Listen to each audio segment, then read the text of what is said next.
झारखंड में भाई दो समुदाय के बीच की लड़ाई अब शांत होने का नाम नहीं ले रहा है। खुद को एसटी सूची में शामिल करने की जिद में रेल टेका करने के बाद अब घाटशिला में होने वाले उपचुनाव का बहिष्कार करने का ऐलान कर दिया है। और वहीं दूसरी तरफ आदिवासी कम्युनिटी के तरफ से हर दिन अलग अलग जिलों में प्रोटेस्ट करके कुड़मियों का खुल के विरोध कर रहे हैं। कुड़मियों का कहना है कि 75 सालों से हमारे साथ अन्याय हो रहा है और अब हम इस अन्याय को बर्दाश्त नहीं करेंगे।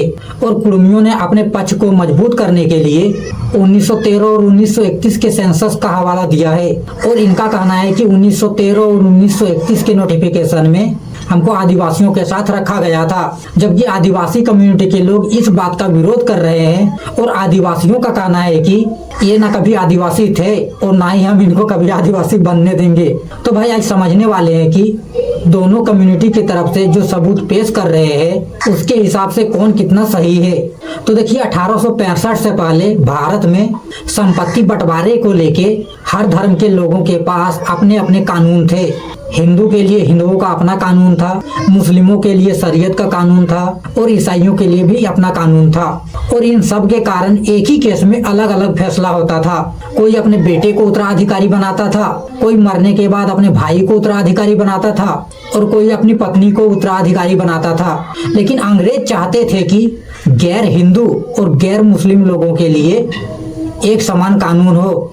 इसलिए अंग्रेजों ने 1865 में भारतीय उत्तराधिकार अधिनियम 1865 बनाया, ताकि मरने के बाद उसका संपत्ति किसे मिलेगा या उस प्रॉपर्टी का हकदार कौन होगा ये तय हो सके। और इसी 1865 के उत्तराधिकार कानून में ईसाई, यहूदी, पारसी और आदिवासियों पर लागू किया गया।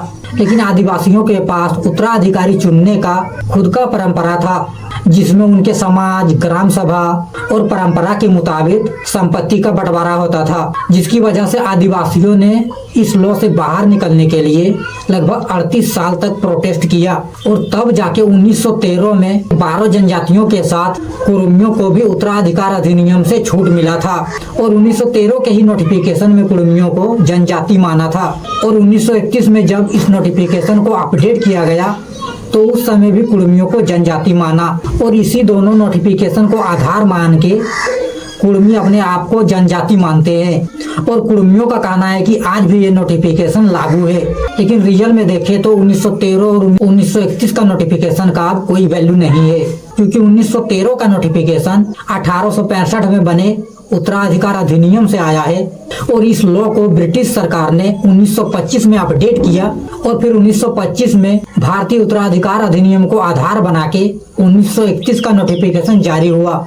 लेकिन आजादी के बाद 1925 में जो उत्तराधिकार अधिनियम बना था उसी को भारत सरकार ने अपडेट करके 1956 में हिंदू उत्तराधिकार अधिनियम बनाया, जिसका नाम था हिंदू उत्तराधिकार अधिनियम 1956।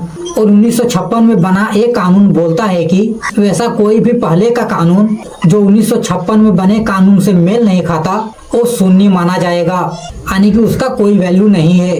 और 1925 का लॉ और 1956 का लॉ जनजातियों के मामले में बिल्कुल भी मेल नहीं खाता है, क्योंकि 1925 का लॉ एक जनजातियों का लिस्ट बनाता है और उसमें बताता है कि कुर्मी भी जनजाति है, जबकि 1956 में जो लॉ बना है उसमें जनजातियों का कोई लिस्ट नहीं बनाता है। इसके अलावा 1956 का लॉ कुर्मियों को जनजाति भी नहीं मानता है। और अभी कुर्मियों पर हिंदू उत्तराधिकार अधिनियम 1956 लागू है। इसके अलावा भारत सरकार ने संसद में 11 बार सांसदों के पूछे गए प्रश्न पर लिखित रूप से जवाब दिया है कि कुर्मी कभी आदिवासी नहीं थे और ना ही कभी उनको जनजातियों के साथ सेंसस में रखा गया था और ना ही भारत सरकार इनको जनजाति मानता है। इसके अलावा ये लोग दावा करते हैं कि 75 सालों से हमारा मांग चल रहा है, जो कि एक नंबर का झूठ बात है। ये मांग पहली बार 1990 के टाइम पे संसद में उठाया गया था रामटहल चौधरी के द्वारा। और उनको भारत सरकार ने शुरुआत में ही जवाब दे दिया था कि कुर्मी कभी आदिवासी नहीं थे और ना ही कभी उनको सेंसस में रखा गया था। लेकिन इसके बाद भी रामटहल चौधरी ने कुर्मियों को मैनिपुलेट करने के लिए संसद में 5 बार इस बात को उठा चुका है। और कुर्मी नेताओं ने अपने समुदाय के लोगों को एहसास दिला दिया है कि हम भी कभी आदिवासी थे।